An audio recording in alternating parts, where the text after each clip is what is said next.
Well, hello everyone. If you're in this area, you're getting this through a live screen in our area of the SBC Women's Expo. I'm super excited about this guest of mine.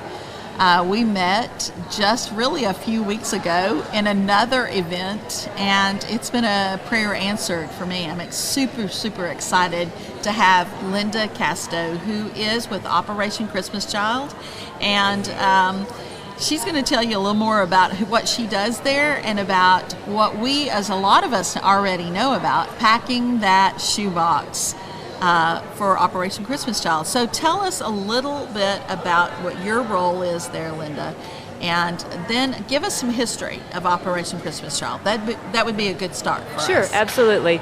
So I work in national church partnerships, focus on denominational partnerships, and also events such as this one.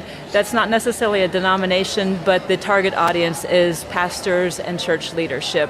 And so what I do is I'm just building these partnership relationships to cast the vision of what we do as Operation Christmas Child. So that's my role. I travel all over the United States. It's domestically. And we set up a booth. We try to get stage time. Again, anything we can do to convey the message. As far as the history of Operation Christmas Child. So it began in 1993. There was a gentleman from England who called Franklin Graham. He said, "Could you help me pack shoebox gifts for children in Eastern Europe?" And Franklin at the time said, "Yes, that sounds like a great thing to do." This was in the summer, and so he would admit that he kind of put it on the back burner because he thought, it's for Christmas, we have plenty of time, until Thanksgiving. And he got a follow-up call from this gentleman, and he thought, oh no, I have not packed or done anything to put together these shoe boxes for this ministry. And so he reached out to a pastor friend at Calvary Baptist Church in Charlotte, North Carolina. Okay. And within just a matter of weeks, that church had packed 11,000 shoe boxes that were lining the walls of their entire church. Samaritan's Purse also organizationally contributed, and also some churches in Canada. So that Christmas, we sent 28,000 shoebox gifts to Eastern Europe for children. From there, we shipped over 11 million shoe boxes alone last year, and since its inception in 1993, we have shipped over 220 million shoe box gifts to children in over 170 countries and territories. I am speechless to that because as one that got to go on a vision trip on Billy Graham's plane, Samaritan's Purse plane, to Lima, Peru several years ago, I understand the significance of those numbers because it's not just a shoebox, right? Exactly. It is not just giving a child a shoebox. And a lot of times we pack these at Christmas time, but they get delivered in the spring. Exactly. Yeah. Right?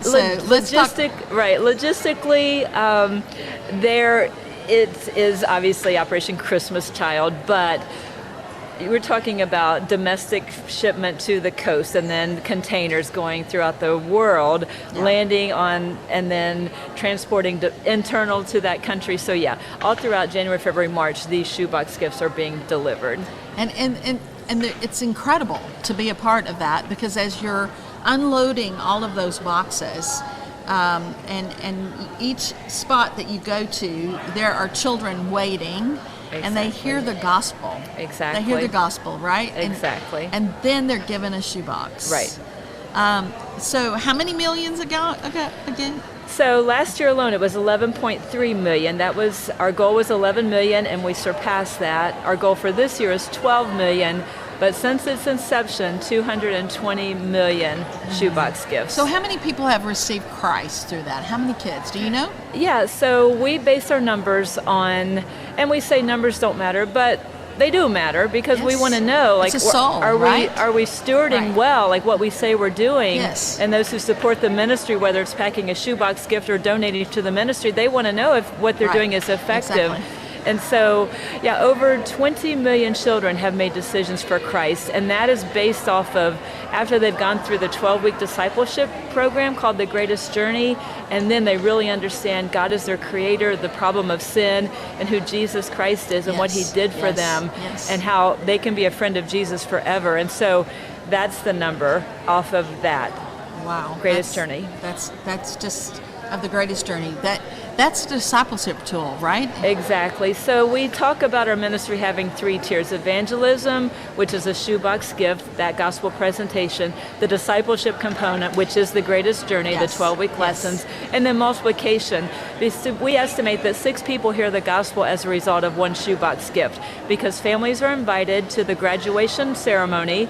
They hear the gospel. We've seen churches planted as a result of this, and so the multiplication. In fact, children are asked at the very last week of the Greatest Journey, write down the names of 9 friends or family that you know who you're going to commit to pray for and who you're going to share this message with. And so these little disciples are being disciple makers. Children will lead them. Exactly. Right? Exactly. What an incredible vision and story, and just success as far as the gospel being shared around the world. Exactly. And we get, sometimes our American church, we get really comfortable in our way of doing things, and this pushes us out of our box, if you want to use that, to understand that it's not just we can all do this. Right. We can all do this. So really and truly, how do we know, and how do we use this for women to navigate their giftedness within the church walls of doing this very thing? Yeah, absolutely. So if you think about women, so women are leaders, yes, women are organizers, women are relational, and women love to shop. And so all of those components are their giftings, the way God has created many women to, first of all, many of our women are project leaders. A project leader simply means that you are the one leading the charge within your church, and we encourage every church to have a project leader. Yes. When I speak to pastors, I don't expect that pastor to do one more thing, but I say find that person within your church. Find that woman. And it's typically going to be a woman that will lead the project, okay? So a woman is using her giftedness. Relationally, we talk about this being multi-generational. Yes. So from the little children who can pack a shoebox to the senior adult and everyone in between. So she's connecting people relationally through generations. And relationally, it builds team within the church, right? And community with friendships with them. I think, I don't know if I shared this with you, and I know I've shared already with another podcast, but the 9 generations that are potentially within the church today, you're connecting all of them with this ministry. All of them. And sometimes it does start with a children's pastor, sometimes it's a senior adult. So with women using their giftedness, I also think it empowers women, and not in a liberal sense, but just to know that they're partnering and they're having an impact globally, partnering with the global church to have such an impact just by what they're doing within their own church. Yes. And that's a powerful... It is very powerful. It's empowering us as women and as a church to understand that it could be that we get to heaven one day and we're standing next to someone that a shoebox that we packed influenced them and connected them to the gospel of Jesus Christ, and we're in heaven together with those people. Amen. Because of that. Exactly. That's mind-blowing to me. Right. But it also helps me understand that it takes one step of obedience to do that. Exactly. To pack a shoebox that most of us spend more on a drive-through at Chick-fil-A no, absolutely. than we would to pack that shoebox. And I tell people in churches, the response may be, well, we're helping our community. I'm like, good, you should be. Go to the neighborhoods, but also go to the nations. I also share that this is such an easy on-ramp for global missions. Like, we have the infrastructure, we have the leadership team. Right. All you have to do is pack a shoebox, and that one, no shoebox goes to waste, Right. And God Not sees one. that child when you pack that shoebox, and we say the most important ingredient is to pray over that box. there are some amazing stories about I how have that a couple child of them. was praying for something specifically that was in that shoebox. Yes, and so yes. the God who knows the beginning from the end and is using that person is like, okay, I need to go shopping at Walmart today. I'm going to pack my shoebox, and praying over that even as you're walking through the aisle. Like, Yeah. Lord, what does this little girl Yeah. want or Yeah. need? You know, Yeah. just help me. So awesome. And then it ends up in the hands of that child is just amazing. What's really cool is that one of my stories is I got to go on that Lehman trip, and I've got several great stories, but one of the other stories that I had is this little church somewhere in the U.S. put their business card and signed it, like several people signed it, and said, if you get this is our phone number. We would love to have like a picture. If someone was, let us know who got this. Right. So I got to stay with this little person who got this shoebox, and he and I did a selfie, and I got to contact this church and say, this is where this is it. Right. This is where your shoebox ended. This is who got your shoebox, and he accepted Jesus today. Oh, that praise just God.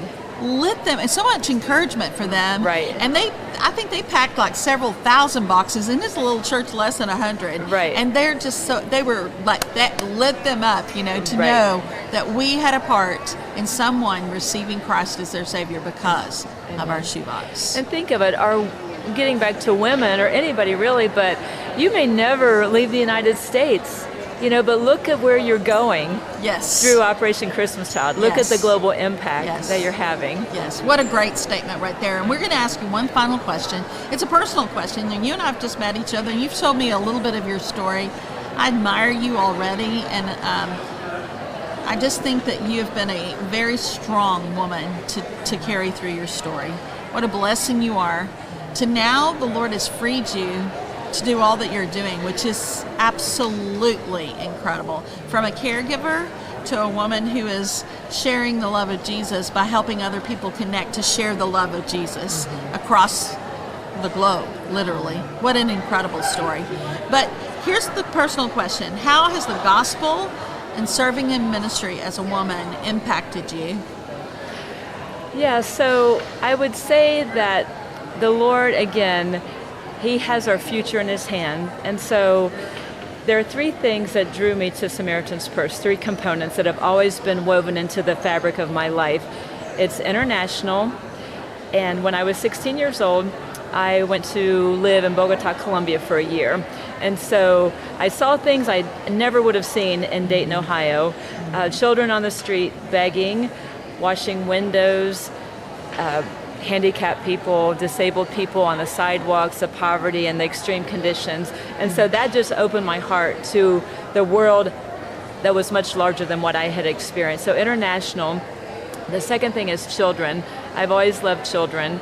I've been part of inner city ministry for kids, Hispanic ministry, Vacation Bible School, on staff at a church and children's ministry.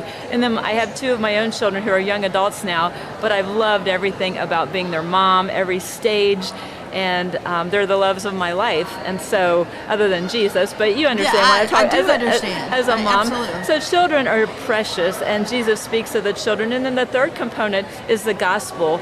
I mean, I feel like if we do something and meet a need, but it's absent of the gospel that will really have an impact eternally, then it also will just burn up. Right. And so the fact that those three components have been woven throughout my life, and that as I was in a very dark season, and I don't know if you want me to go into that, fine. but You're fine. But the Lord just opened up this door with Samaritan's Purse. So just a little bit of my personal story. 10 years into my marriage, I was expecting our daughter, and my husband at age 32 was diagnosed with ALS. And so the doctors gave him 3 to 5 years to live, and we really leaned into Jesus, I'll just say that. And the Lord gave us 18 years with my husband. But you can imagine what my life looked like as a primary caregiver. He went from a cane to a wheelchair to, not being able to feed himself, all of those things. And you were the one to do that. And I was the one to do that, raising 2 children. I homeschooled them. I worked part-time. I served at my church. And my life was very busy. I had many plates spinning, but the Lord, through and through, was the strength.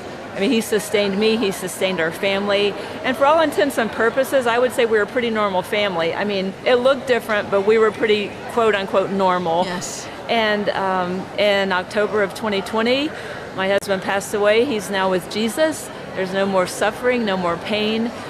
My 2 adult children were both in college, so I found myself an empty nester, a relatively young widow.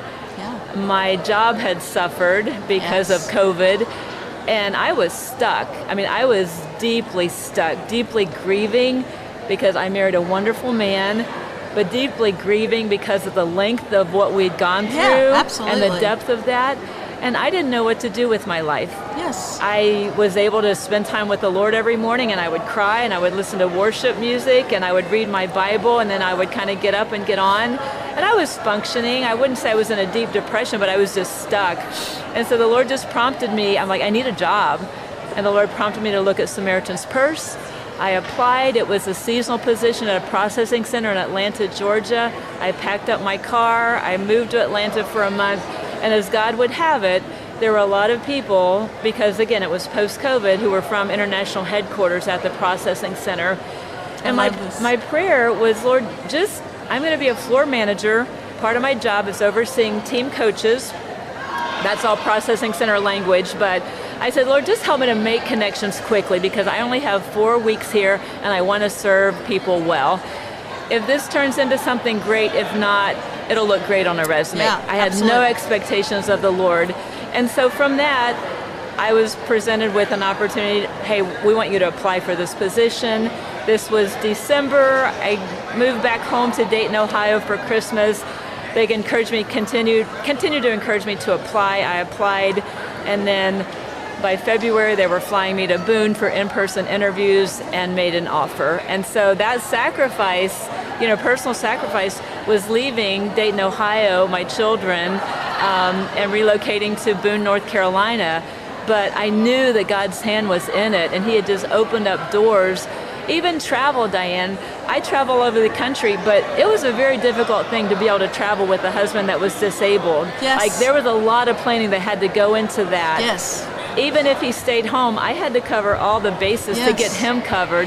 And the fact that I get to travel now and meet some incredible people and share the vision of such a ministry that impacts children globally, that's no one but God. No one but the Lord can I am do that. humbled and just thrilled. And so grateful. And I'm so grateful that you were the answer to my prayer, that the connection where I'm thinking I'm going to go teach.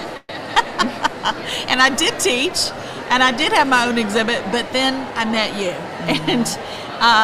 And it's been my heart to have Operation Christmas Child as part of our ministry forever, and I'm excited for the next several months of what God might do with us, and Me too. as we partner together, and as you are a sponsor for us, and as we get to share what Jesus is doing through Operation Christmas Child with all the places that God will take me, but especially through the women's ministry, or the refresh retreats that we do for ministry wives, Right. where we just continue to filter out and we continue to hear stories and of what God does through the collection points and those places for collection week. So, Couldn't agree anymore, Diane. And just our relationship professionally or ministry wise, but then the friendship, that we formed. It's an iron sharpens iron. Just That's encouraging one another as a small nonprofit to the larger nonprofit, of understanding what it takes for all of us to share the good news of the gospel, because there's millions of people that need to know Jesus, right?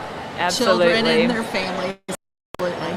This is a door open. Thank you for joining me today. Thank you for being here on this short notice. This was a God thing that he worked this out. I agree. And we are so glad that you have joined us as the Women's Expo and Operation Christmas Child and ContagiousJoyForHim.com. We love you guys. We will see you with one more recording or podcast a little bit after lunch. As for now, we hope that you enjoy the videos and the B-roll that we have for you on our screens, and we just are getting more and more women. I just had